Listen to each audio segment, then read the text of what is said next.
Good morning, everyone. With highs of 65 degrees today, it's probably about time for me to crawl out from the rock that I've been under all winter. This kind of weather typically gets me and all my other fair weather farmers that planting season itch. That means we have a lot of spring preparations to do over the next couple of weeks, which is a little bit of an uptick in work than what we've seen over the last few months. We're starting to think about getting our tractors out, getting our equipment hooked up, getting our seed in, and all the other fun stuff that's involved with planting season prep. I'm hoping by the end of the day I'm out of the sweatshirt and into a t-shirt. That'll probably be the second time this year I've been able to do that. I hope that you all survived that nasty cold snap 3 weeks ago. Other than the weather outside being bone-chilling cold, you cannot buy better tillage than a deep frost. So I am thankful for that. Hopefully we have a nice rejuvenated soil for this upcoming growing season. There's been a large number of significant changes since the last time we spoke. We welcomed a little baby boy to our family named Lennon. I'm hoping that he becomes a 7th generation farmer, but that is his choice to make. Another thing that's changed that may surprise you guys is that I finally kicked my caffeine addiction. I've not had a sip of caffeine in over 4 weeks. Who knew that you could feel so energetic without a drop of caffeine? It is kind of comical that I chose to kick that addiction right after welcoming a newborn into the house. I'm not sure that was quite the best decision, though I do feel like I have more energy than I ever have. So that's good. So if any of you are considering not drinking caffeine, I would recommend it. I also got a new work truck. It's a pretty sweet ride. It's a 2021 GMC 2500 heavy duty, 6.6 liter Duramax, and a 10-speed Allison transmission. I am really pumped to hook this thing up to a fully loaded seed tender and pull it to the planter. It should do a pretty superb job at that. Before we get too far along, don't forget to smash that like button. The weirdest adjustment for me so far is that it operates with a key fob as opposed to a key. I didn't even know that was possible in a diesel vehicle, but hit the brake, find the button somewhere, there it is. Start the truck. Boom. Not bad. Our last 60,000 bushels of old crop corn are still in the bins here. We've been trying to get it out. This bin site, though, is only capable of being hauled if it is dry or frozen, and it's closer to dry than it is frozen right now. A little bit spongy, though. I think if it didn't rain, it'd probably haul by Wednesday. Bin staircases are the best thing ever invented. Not all the corn needs to be hauled. We would like to get the bins cored, though. Instead of still having the natural peak at the top from when we filled it, pull probably 3 loads or 4 loads out of this bin. That'll pull the center down, keep the airflow good through here. I'd say the corn's about 35 or 40 degrees, which is good for this time of year. Dry corn stores really well, and I bet this is pretty dry. The corn itself's actually settled quite a bit. We load these things to the brim. There's probably a 3-foot gap in between the bin lid and the top of the pile. As you blow air through the corn, it dries, it shrinks, it settles a little bit more, a lot more space opens up in the bin. By the time that happens, though, you're long past harvest. This is the newest bin on the farm. I would hope that the corn is in the best shape. That middle bin has a tendency to be a bit of a troublemaker. It looked fine earlier. The north bin looked fine as well. It's a good feeling having 50,000 bushels of unsold corn in the grain bins when corn's at $5.50 a bushel right now. I think the farmers aren't the only ones getting antsy right now. It seems like the seed dealers are just as excited for the upcoming season. That or they want to empty out their warehouses that are probably packed full of seed right now. This week and into next week, we'll probably be filling this barn up with seed. I'm gonna go ahead and start making preparations, clean it out a little bit. We've accrued a lot of junk over the winter. That is all my tools and junk out of the old pickup truck that we traded off. I'm gonna try and stuff it all in the toolbox. Before, that was all under my back seat, but now that there's going to be a baby in the car every now and then, I don't really want to have just a bunch of flying projectiles waiting to happen underneath the seat in case something bad were to happen. That toolbox was actually off of my first pickup truck. I turned 16 in 2012, which makes it almost 10 years old. Can't even tell. John Deere edition. We're going to relocate Mom's boat down to our barn in Etna where we store most of our miscellaneous junk. The welder box and the pallet it came on needs to be discarded. That's the new welder back there. Here is the wire welder that came with the box. It's pretty fancy. Hopefully we don't need to use it that often. It will be more convenient than our 50-year-old stick welder. I'm excited to not have to use that. Backup cameras are old news. Now you get eagle eye vision. Unfortunately for me, that means I have no excuse for not lining it up right on the first try or hitting something. Bed view, hitch view.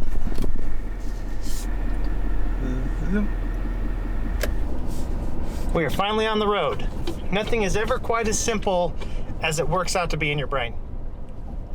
This new truck sits a little higher, so I had to find a different hitch that was low enough to get under the tongue on this boat. Learned something else new. When I have a trailer hooked up and I turn on my turn signal, it pulls up the left side camera or the right side camera, respectively, depending on which way you're turning. That's it. They're making driving pretty easy nowadays. Did a little trailer swap, unhooked the boat, hooked up our mower trailer that we keep here over the winter, taking it back to the farm, that way we're ready to mow when the grass starts to grow, which it already is. If you notice, one of our drapers is missing. That was one of our off-season trades. One of these 630s got traded for a 735 FD, which is basically the same thing, just brand new and 5 foot wider. We also got 2 new head carts. We're not getting rid of these 2, but they're going to be kind of shuffled back to maybe a backup type head cart. The ones we got are a lot heavier, and they're also all-wheel steer. These just steer on the front axle. So hopefully these newer ones, they're a little bit longer, but they can also corner a lot better because the back axles swing too. I think I'm going to move these big DMI wagons out of here. They're pretty much useless for our farm anymore. I'm hoping to take those down where we store the corn heads. Then I'm hoping to bring the corn heads back on these lighter head carts and park the corn heads in this barn over the winter, as opposed to leaving them on the ground in our shed. Not really concerned about the dirt, but the mice do cause a lot of problems. So if anyone is interested in 1, 2, 3, 4 DMI, probably 300 bushel gravity wagons, name your price. The mower trailer has found its summer home directly next to the auger graveyard. We've got our oldest piece of iron sitting outside right now because that's actually going to be leaving the farm here in the next few weeks. Traded that off for a subsoiler or a deep inline ripper. Basically deep tillage without all the topsoil movement. It's time to get the workhorses out of the stable and clean them up a little bit. I think we're just going to do the 3 4-wheel drives and the 2 8Rs. Probably wax the 8Rs tomorrow. Don't know about the 4-wheel drives. Let's pop this door open and get these babies out. Time to untangle this mess.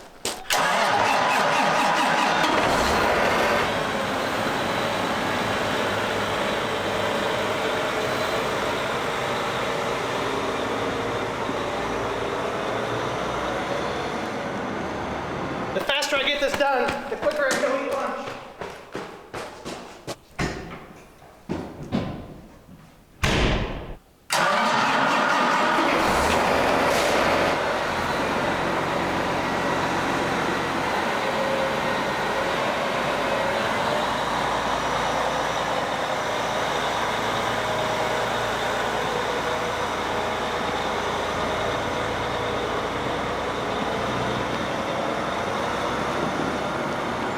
Nothing motivates me quite like food.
That freed up a good amount of space, at least for the next couple hours while we wash those off. We're gonna pull them all back in. I'm planning on next week or the week after starting to hook up to all this iron. We'll have to pull the vertical till out of the way, bring both field cultivators out. Then we'll have to hook up the planter to the 8310R, and then we'll have to hook up the 8285R to the split row bean planter. That is the first time since we bought that bean planter that it's been unhooked. we figured after 600 hours, the planter tractor ought to get a little bit of a service. Don't let us forget to grease that before we put it on the planter. We diagnosed what exactly went wrong with that generator last spring, and it was that you're supposed to grease inside of it every year. We didn't know that. So we had to replace the splines on it. It's not that big of a deal. Hope it doesn't happen this year though. There's a lot of green in this barn. Oh, there's some red. Ugh. More green, blue, and not a single dead battery. We must be pros. Oh, picture perfect. Hard to beat that view. My main goal for the day is to get these two 8Rs waxed. I'm not quite high enough on the pay grade though to wash and wax equipment, so I'm gonna let Jeff and Chris do that. I'm so terribly sad that I don't get to help with that. I'm not in charge here though. I'm trying to take inventory of what needs done to these tractors. Both of those need the oil changed. Those two need the oil changed. This one actually has fresh oil. It was just under the knife at our John Deere dealership 2 weeks ago. Had a warranty recall deal, replaced the head gasket, and replaced 2 of the head bolts. And we got a free oil change. Actually, my first goal though is to get lunch. I would hate to wither away with all this activity I have to do over the next week. Jeff's actually going to be pretty disgruntled that I got all those tractors out for him to clean. It's nice out though. I'm gonna be out of the sweatshirt by the end of the day. Came by the John Deere dealership to pick up a load of field cultivator sweeps, and now I'm just gonna daydream. There's a lot of brand new equipment out here on this lot that I would assume is already sold. It's funny how closely correlated equipment sales are to crop prices.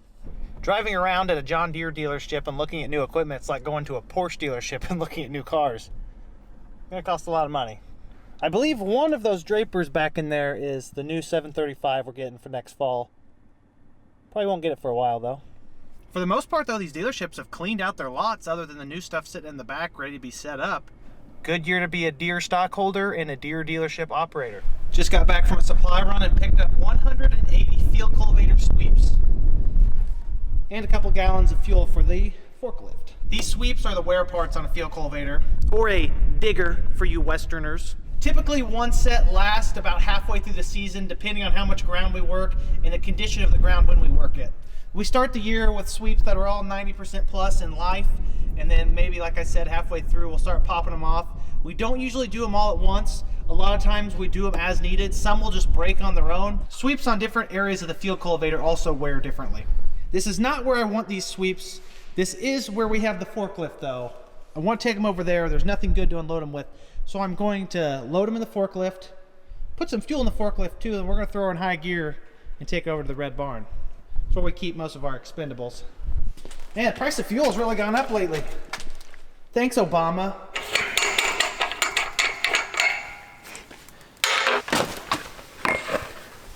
I don't know how much this holds, but I do believe when it runs over the top of the cap, she's pretty much full.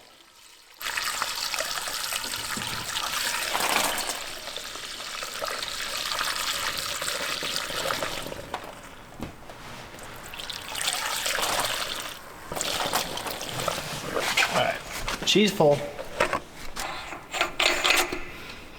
Come on, big money.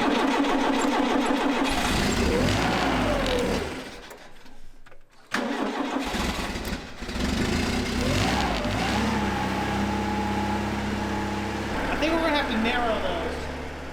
Oh yeah, 100%.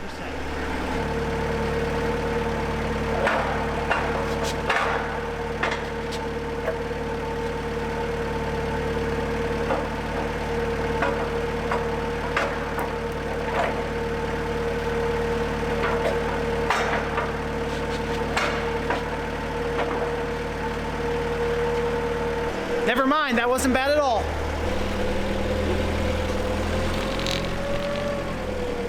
Off to the races.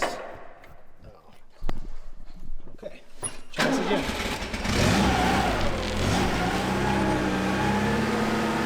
Off to the races.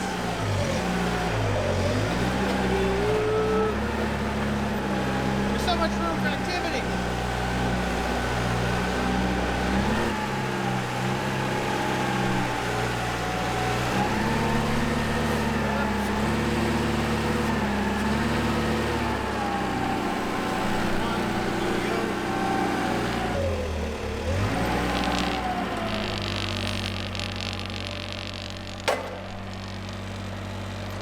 Package secured. We just need to take this all the way over there. And we need to stay as far as possible away from the power washer. Don't want to get roped into any of that kind of work. Slingshot engaged.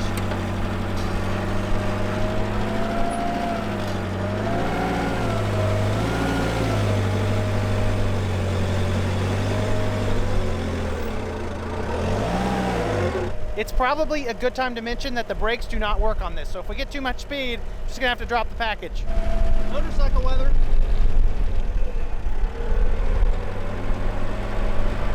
Highway to the danger zone.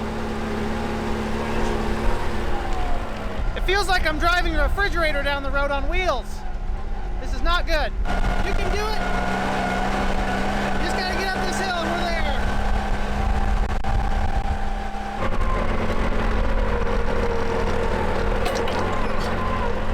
I'm off the road. That was horrifying. They do work a little bit.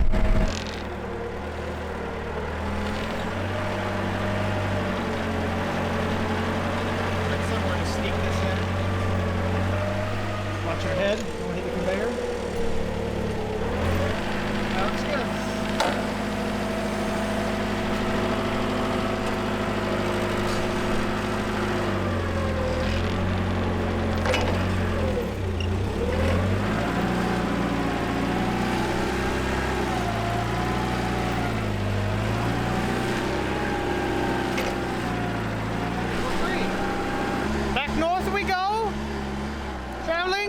In the forklift, and I killed it.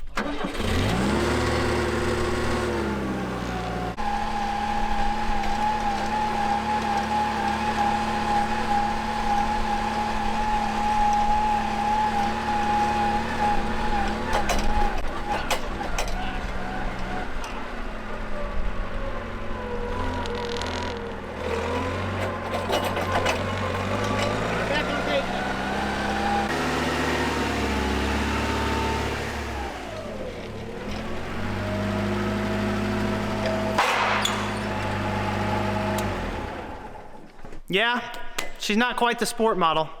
Good at lifting things though. Ooh, someone got a package. It's not me, it's actually Dad's, but he's not here right now.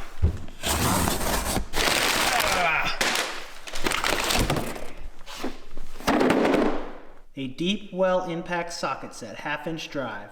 I should just take it and burn the box and say it never showed up. He would never know any different. I've actually commandeered a lot of his tools in the past, but he hasn't figured that out yet. If someone never notices something that you borrowed from them, did they even need it in the first place? That's more of a moral question than a logic question, but as a recovering addict, this is challenging. A 12-pack, I didn't even know they made 12 packs of those. I'm also addicted to cookie dough. I'm not quite recovered from that addiction. For the record, I do know that it's a federal crime to open someone else's mail. You guys won't tell, will you? I need to check my to-do list and see what's next, or at least what I'm gonna do next. Starting to run out of hours in the day at this point. My checklists have really evolved over the years. They're pretty high-tech and fancy now. Got that one, got that one. Wash tractors, I'm not doing that, but it is on my list. Need to check out a field, seed one day, seed another day. Some digging, some more digging. It's an absolutely beautiful day out today. I could probably take this sweatshirt off, but there is a little bit of a breeze. I'm sure you can tell from the audio.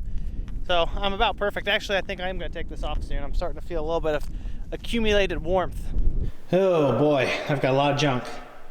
Out of all the tools in my tool collection that was in my old truck, I would say that these two right here are the most important. The wrench set and the socket set. They definitely get used by far more than anything else. Some of this stuff, I don't even know what it does. Like, what is this thing? I can't tell if that's a hammer or some kind of Klingon weapon of some kind.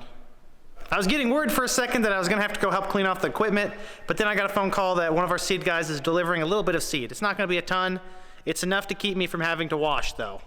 So thank the Lord for seed salesmen. I still don't quite have the barn the way I want it.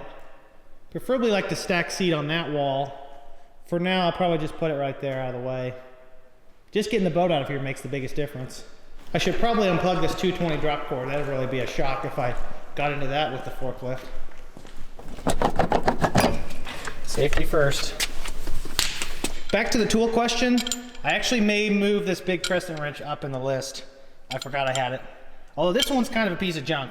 I bought it on like a discount sale, and there's no wonder it was discounted. It never holds its size. It's like you shake it around, you start wrenching on something, next thing you know, a 24 turns into a 30. This is one of those tools that can really do about everything. It can wrench almost every size of nut, and you can use it as a hammer too. Not recommended, but it is possible.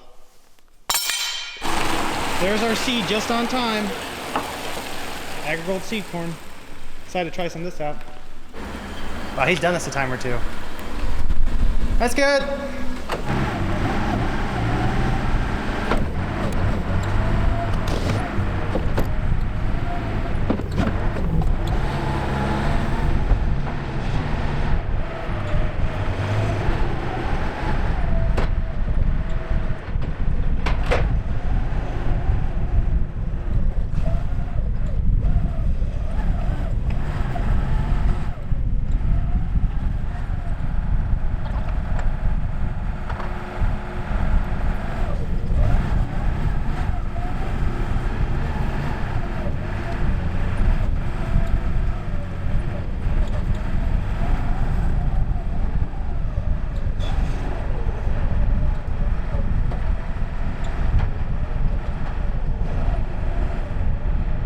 Chris, our Agrigold guy, just took off, dropped us off this nice, pretty corn.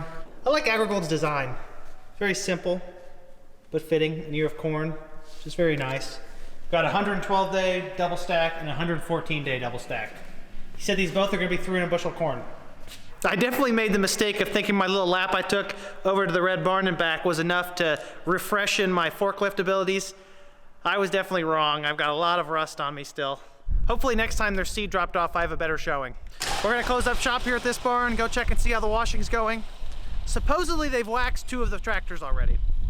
My planter tractor's cleaned and waxed. Beautiful. All dolled up. Only take maybe a couple days in this dusty barn for it to get dirty again. I'd say that green paint's worth the money. It's a sharp looking tractor. It's not quite warm enough for wax to dry outside, so we're turning it around, hoping that if we get a little more sunlight on it, it'll seal up pretty quick. Unfortunately, 65 really isn't at the threshold for efficient waxing. I'm not going to get to these 4-wheel drive tractors today, so I'm going to go ahead and put this one away.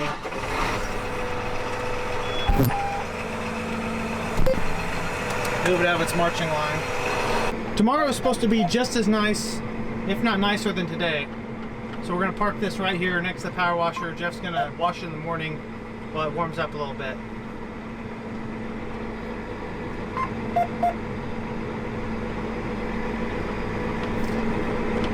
Maybe this year I'll get promoted to field cultivator driver. These tractors are the best ones to operate.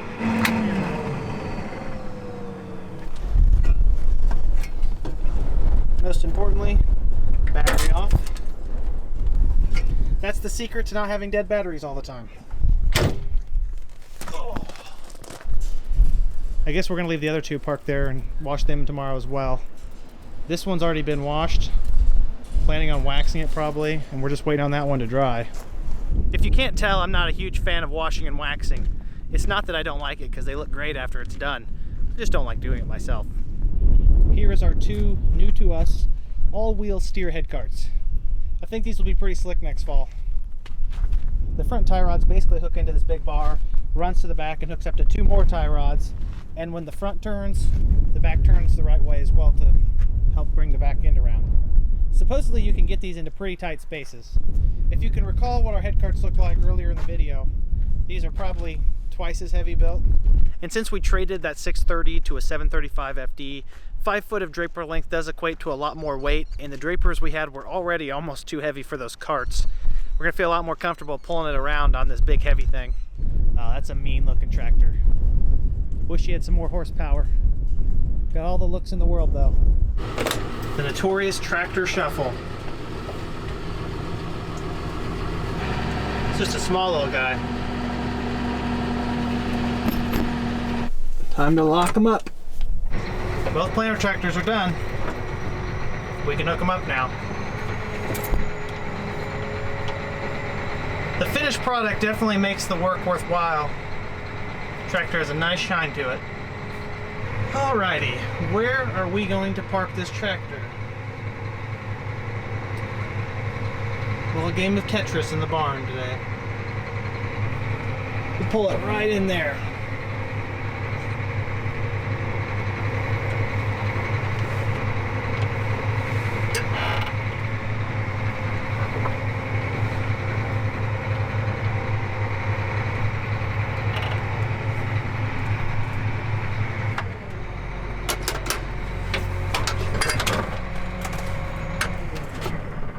Well, everyone, that pretty much concludes our work for the day. Thank you guys for tuning in. As always, I appreciate your support. Like the video if you enjoyed it, subscribe if you want to see more, and comment down below if you have any questions. You know I love to talk about farming. I'll see you guys in the next episode. Have a great day. Peace!